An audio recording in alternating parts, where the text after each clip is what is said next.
প্রাকল্পিক বচনাকার। তাহলে পূর্বক সত্য, এই যে পূর্বক সত্য, এই পূর্বক সত্যটাকে আমাদের বর্জন করতে হবে। বর্জন করে আমরা কি পেতে পারি? অনুগ যা থাকবে সেটি আমরা এখানে লিখব। ওকে, তাহলে এ থেকে লঘুকরণের সাহায্যে আমরা পেতে পারি টি কে বর্জন করলে কি পড়ে থাকে? এফ। ওয়েলকাম স্টুডেন্টস, আজ আমি আলোচনা করব রুলস অফ রেজলিউশন অর্থাৎ লঘুকরণের নিয়ম নিয়ে। মেথড অফ রেজলিউশন বা লঘুকরণ পদ্ধতির সাহায্যে সত্যাপেক্ষ যৌগিক বচনের সত্যমূল্য বিশ্লেষণ করতে গেলে আমাদের কতগুলো নিয়মের প্রয়োজন হয়। যে সত্যাপেক্ষ বচনের সত্যমূল্য বিশ্লেষণের জন্য একাধিক পদ্ধতি রয়েছে, তোমরা জানো। ইতিমধ্যে আমি ট্রুথ টেবিল মেথড অর্থাৎ সত্য সারণীর সাহায্যে সত্যাপেক্ষ যৌগিক বচনের সত্যমূল্য নির্ণয় এ বিষয়ে আমি আগের ক্লাসগুলোতে আলোচনা করেছি। তোমরা যারা দেখোনি অবশ্যই ক্লাসগুলো দেখে নেবে। সত্য সারণী ছাড়াও আরও একটি বিকল্প পদ্ধতি রয়েছে সত্যাপেক্ষ যৌগিক বচনের সত্যমূল্য বিশ্লেষণের জন্য।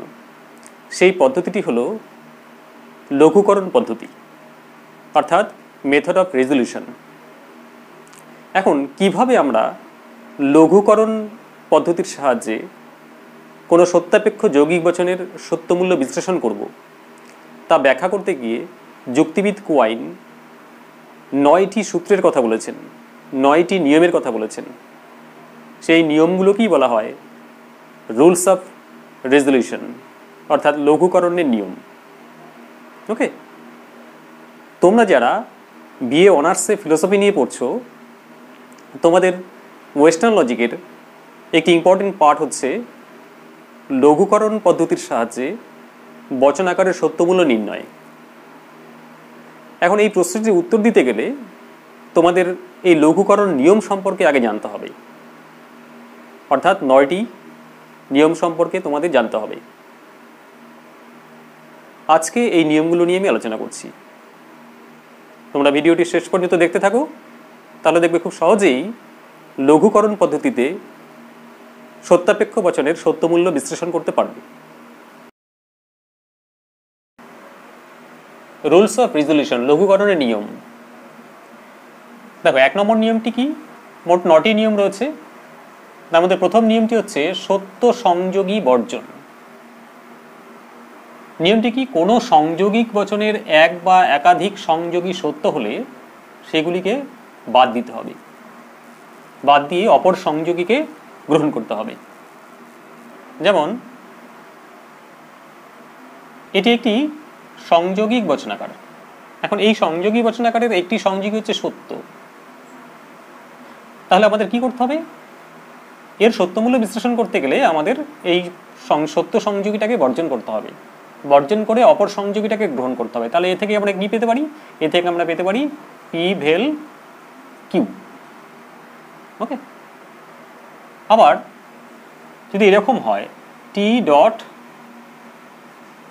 এফ, তাহলে দেখো একটি সংযোগী সত্য, তাকে বর্জন করে পরের সংযোগীটি কি আছে? মিথ্যা।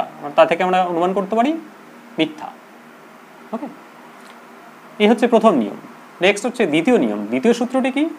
মিথ্যা সংযোগী গ্রহণ করতে হবে। অর্থাৎ কোনো সংযোগী বচনের একটি সংযোগী যদি মিথ্যা হয় তাহলে সেটিকে গ্রহণ করতে হবে। যেমন এফ ডট টি, এটি একটি সংযোগী বচনাকার, তার একটি সংযোগী হচ্ছে মিথ্যা, অপরটি সত্য। তাহলে যেটি মিথ্যা সেটিকে গ্রহণ করতে হবে। তাহলে তা থেকে আমরা কি পেতে পারি? লঘুকরণ করে এফ পেতে পারি। একইভাবে যদি এরকম হয় এফ ডট কার্ল কিউ, তাহলে এটি একটি সংযোগী বচনাকার, একটি সংযোগী মিথ্যা, তাহলে মিথ্যা সংযোগী গ্রহণ করে আমরা কি পেতে পারি? এ থেকে এফ, বচনাকারটির সত্যমূল্য এফ। নেক্সট হচ্ছে 3 নম্বর নিয়ম। 3 নম্বর নিয়মটি কি? সত্য বিকল্প গ্রহণ। অর্থাৎ কোনো বৈকল্পিক বচনের একটি বিকল্প সত্য হলে সেটিকে গ্রহণ করতে হবে, অর্থাৎ সেই বিকল্পটিকে, সত্য বিকল্পটিকে গ্রহণ করতে হবে। ওকে, যেমন কোনো বৈকল্পিক বচনাকারে যদি আমরা এরকম পাই টি ভেল এফ, তাহলে একটি বিকল্প হচ্ছে সত্য। যদি একটি বিকল্প সত্য হয় তাহলে এই বচনাকারটি কি হবে? তা থেকে আমরা লঘুকরণের সাহায্যে কি পাবো? টি পাবো, অর্থাৎ সত্য বিকল্পটিকে গ্রহণ করতে হবে। অথবা যদি এরকম হয় টি ভেল পি হর্ষু কিউ, এরকম যদি কোনো বচনাকার হয় তাহলে একটি বিকল্প হচ্ছে সত্য, সেই সত্য বিকল্পটিকে এখান থেকে গ্রহণ করতে হবে। তাহলে এখান থেকে লঘুকরণের সাহায্যে আমরা কি পাবো? লঘুকরণ পদ্ধতিতে আমরা এ থেকে পাবো টি, সত্য বিকল্পটাকে গ্রহণ করতে হবে। ওকে, অথবা যদি এরকম হয় কার্ল পি ভেল টি, তাহলে এই যে বচনাকারটি রয়েছে বৈকল্পিক বচনাকার, তার একটি বিকল্প সত্য, তাহলে লঘুকরণের সাহায্যে আমরা এই সত্য বিকল্পটাকে গ্রহণ করব। তাহলে তা থেকে কি পেতে পারি? টি। নেক্সট হচ্ছে 4 নাম্বার, মিথ্যা বিকল্প বর্জন করতে হবে। অর্থাৎ কোনো বৈকল্পিক বচনের এক বা একাধিক বিকল্প মিথ্যা হলে সেগুলোকে বাদ দিতে হবে, বাদ দিয়ে অপর বিকল্পকে গ্রহণ করতে হবে।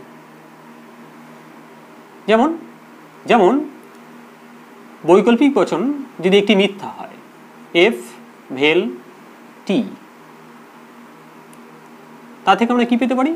এই যে বৈকল্পিক বচন, তার একটি বিকল্প হচ্ছে মিথ্যা, তাহলে মিথ্যা বিকল্পটাকে বর্জন করে অপর বিকল্পটাকে গ্রহণ করতে হবে। অপর বিকল্প কি আছে? টি। তাহলে লঘুকরণের সাহায্যে আমরা এ থেকে কি পেতে পারি? টি পেতে পারি। আবার যদি এরকম থাকে, ধরো এফ ভেল এফ, বৈকল্পিক বচনাকার, এই বিকল্পগুলো হচ্ছে একটি বিকল্প মিথ্যা, একটি বিকল্প মিথ্যা ধরে নিয়ে আমরা তাকে বর্জন করে অপর বিকল্পকে গ্রহণ করব। তাহলে একটি বিকল্প মিথ্যা আমরা এটা ধরতে পারি অথবা দ্বিতীয়টা ধরতে পারি। প্রথমটা যদি বর্জন করি তাহলে আমরা পাবো এফ, দ্বিতীয়টা বর্জন করলেও আমরা পাবো এফ, তা থেকে আমরা এফ পেতে পারি। ওকে, ঠিক একই রকম ভাবে যদি এরকম হয় কার্ল পি ভেল এফ, তাহলে তা থেকে লঘুকরণের সাহায্যে আমরা কি পেতে পারি? না, মিথ্যা বিকল্পটাকে বর্জন করতে হবে। অর্থাৎ মিথ্যা বিকল্প তাকে বর্জন করে অপর বিকল্পটাকে গ্রহণ করতে হবে। অপর বিকল্পটা কি আছে? কার্ল পি, কাজে এ থেকে আমরা পেতে পারি কার্ল পি। এই হচ্ছে 4 নম্বর নিয়ম। নেক্সট 5 নম্বর নিয়ম। 5 নম্বর নিয়মটা কি? সত্য পূর্বক বর্জন। অর্থাৎ কোনো প্রাকল্পিক বচনের পূর্বক সত্য হলে সেই পূর্বককে বাদ দিতে হবে, সেই পূর্বককে বর্জন করে অনুগকে গ্রহণ করতে হবে। ওকে, যেমন পূর্বক হচ্ছে সত্য টি হর্ষু এফ, তাহলে টি হর্ষু এফ এটি একটি প্রাকল্পিক বচনাকার। তাহলে পূর্বক সত্য, এই যে পূর্বক সত্য, এই পূর্বক সত্যটাকে আমাদের বর্জন করতে হবে। বর্জন করে আমরা কি পেতে পারি? অনুগ যা থাকবে সেটি আমরা এখানে লিখব। ওকে, তাহলে এ থেকে লঘুকরণের সাহায্যে আমরা পেতে পারি টি কে বর্জন করলে কি পড়ে থাকে? এফ, কাজে এ থেকে আমরা এ পেতে পারি। ওকে, আবার এরকম যদি হয় যে টি হর্ষু কার্ল কিউ, ওকে, তাহলে এই যে সত্য পূর্বক, এই সত্য পূর্বক বর্জন করে আমরা কি পেতে পারি? এখান থেকে কার্ল কিউ। আবার যদি এরকম হয় টি হর্ষু টি, ওকে, তাহলে এই সত্য যে পূর্বক আছে সেই সত্য পূর্বক বর্জন করতে হবে, বর্জন করে অনুগটাকে গ্রহণ করতে হবে।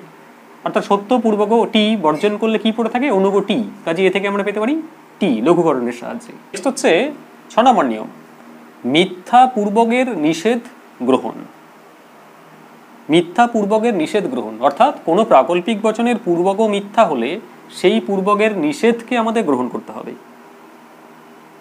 যেমন কোনো প্রাকল্পিক বচনের পূর্বক মিথ্যা, এফ হর্ষু টি, এটি একটি প্রাকল্পিক বচনাকার। তার পূর্বকটা কি? পূর্বকটা হচ্ছে মিথ্যা। তাহলে পূর্বক যদি মিথ্যা হয় তার নিষেধটা কি? মিথ্যার নিষেধ হচ্ছে সত্য, তাহলে সেই সত্যটাকে গ্রহণ করতে হবে। অর্থাৎ এ থেকে লঘুকরণের সাহায্যে আমরা কি পেতে পারি? টি। ওকে, একইভাবে যদি পূর্বক মিথ্যা হর্ষু কার্ল কিউ হয়, এফ হর্ষু কার্ল কিউ, তাহলে এ থেকে আমরা কি পেতে পারি? পূর্বক মিথ্যা, তার নিষেধ হচ্ছে টি, লঘুকরণের সাহায্যে আমরা টি পেতে পারি। আবার যদি এরকম হয় এফ হর্ষু এফ, এই যে প্রাকল্পিক বচন তার পূর্বক মিথ্যা এফ, তাহলে এই পূর্বক মিথ্যার নিষেধ আমরা এখান থেকে গ্রহণ করব। তাহলে লঘুকরণের সাহায্যে আমরা কি পেতে পারি? পূর্বক মিথ্যা আছে, অতএব তার নিষেধ হচ্ছে টি, এ থেকে আমরা টি পেতে পারি। বুঝে গেছে? নেক্সট দেখো 7 নম্বর নিয়ম, মিথ্যা অনুগ বর্জন এবং পূর্বগের নিষেধ গ্রহণ। দেখো কোনো প্রাকল্পিক বচনের অর্থাৎ কোনো প্রাকল্পিক বচনের অনুগ মিথ্যা হলে সেই অনুগকে বর্জন করে যে পূর্বগ থাকবে পূর্বগের নিষেধকে গ্রহণ করতে হবে। যেমন কোনো প্রাকল্পিক বচনের অনুগ মিথ্যা, যেমন এরকম আছে, ধরো পি হর্ষু এফ, এটি একটি প্রাকল্পিক বচনাকার, এর অনুগ হচ্ছে মিথ্যা। যদি অনুগ মিথ্যা হয় তাহলে এই মিথ্যা অনুগ আমাদের বর্জন করতে হবে, করে যে পূর্বগ থাকবে সেই পূর্বগের নিষেধকে আমাদের গ্রহণ করতে হবে। পূর্বগের নিষেধ, তাহলে পূর্বগ কি আছে? পি, পি এর নিষেধ কি? Curl P. তাহলে পি হর্ষু এফ, লঘুকরণের সাহায্যে, লঘুকরণের এই নিয়মটির উপর ভিত্তি করে আমরা তা থেকে কি পেতে পারি? Curl P. আবার ধরো এরকম আছে টি হর্ষু এফ, তাহলে অনুগ মিথ্যা। অনুগ যদি মিথ্যা হয় তাহলে মিথ্যাকে বর্জন করে পূর্বগ যা আছে তার নিষেধ, পূর্বগ টি আছে তার নিষেধ কি? এফ। তাহলে টি হর্ষু এফ থেকে আমরা এফ পেতে পারি লঘুকরণ নিয়মের সাহায্যে। আবার যদি এরকম হয় যে এফ হর্ষু এফ, তাহলে এখানে অনুগ হচ্ছে মিথ্যা, এই মিথ্যা অনুগ আমাদের বর্জন করতে হবে। মিথ্যা অনুগ বর্জন করে পূর্বগ যা আছে তার নিষেধ, পূর্বগ কি আছে? এফ, তার নিষেধ কি? টি।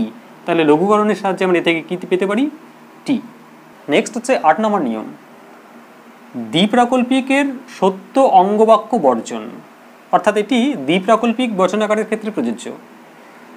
দ্বিপ্রাকল্পিক বচনের দুটো অঙ্গবাক্য থাকে, তার মধ্যে যদি কোনো দ্বিপ্রাকল্পিক বচনাকারের একটি অঙ্গবাক্য সত্য হয় তাহলে সেই অঙ্গবাক্যকে বর্জন করতে হবে। সেই সত্য অঙ্গবাক্যকে বর্জন করে অপর যে অঙ্গবাক্যটা থাকবে সেটিকে আমাদের গ্রহণ করতে হবে। তাহলে এই নিয়ম অনুসারে যদি এরকম হয় টি ট্রিপল বার এফ, এটি একটি দ্বিপ্রাকল্পিক বচনাকার। এখন এই দ্বিপ্রাকল্পিক বচনাকারের একটি অঙ্গবাক্য হচ্ছে সত্য, প্রথম অঙ্গবাক্য সত্য, দ্বিতীয় অঙ্গবাক্য মিথ্যা। তাহলে এই সত্য অঙ্গবাক্যটাকে আমাদের বর্জন করতে হবে, করে দ্বিতীয় অঙ্গবাক্য যা থাকবে তাকে গ্রহণ করতে হবে। দ্বিতীয় অঙ্গবাক্য হিসেবে কি আছে? এফ আছে। তাহলে এ থেকে আমরা এই নিয়মটি প্রয়োগ করে লঘুকরণের সাহায্যে কি পেতে পারি? এফ পেতে পারি।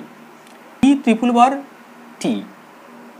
ওকে, এই যে এরকম একটি দ্বিপ্রাকল্পিক বচনাকার রয়েছে যার দুটো অঙ্গবাক্যই সত্য। এখন সত্য অঙ্গবাক্য একটি, যে কোনো একটি আমরা বর্জন করব। ধরো প্রথম সত্য অঙ্গবাক্যটিকে আমরা বর্জন করলাম, করে দ্বিতীয় অঙ্গবাক্যটি যা আছে তাই গ্রহণ করতে হবে। দ্বিতীয় অঙ্গবাক্যটি কি আছে? টি আছে। তাহলে তা থেকে লঘুকরণের সাহায্যে আমরা কি পেতে পারি? টি। অর্থাৎ টি ট্রিপল বার টি থেকে আমরা টি পেতে পারি।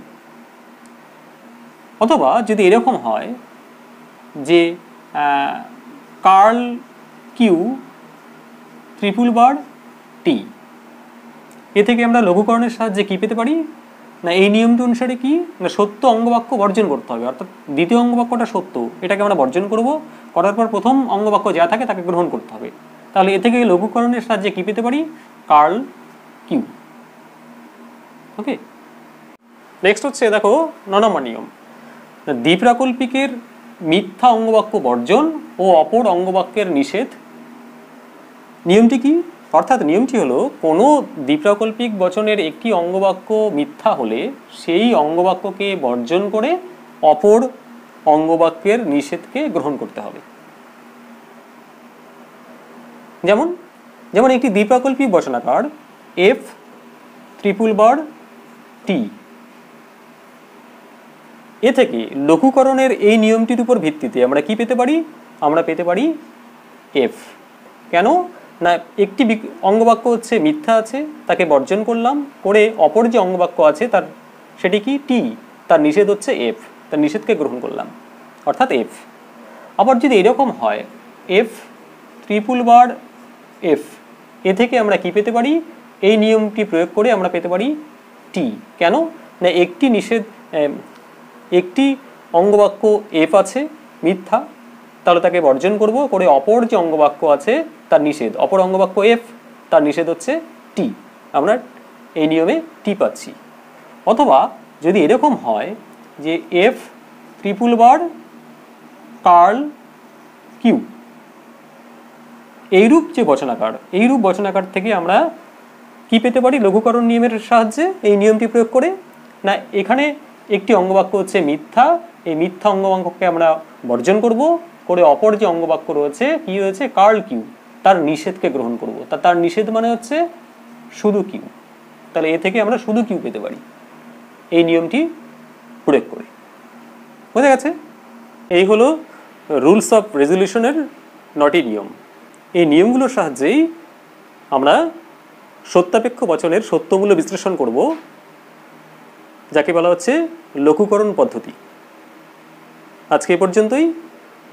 এর পরের ক্লাসে আলোচনা করব লঘুকরণ পদ্ধতি নিয়ে, কিভাবে একটি বচনাকারের সত্যমূল্য আমরা বিশ্লেষণ করব লঘুকরণ পদ্ধতি প্রয়োগ করে। ভালো থাকবে সবাই।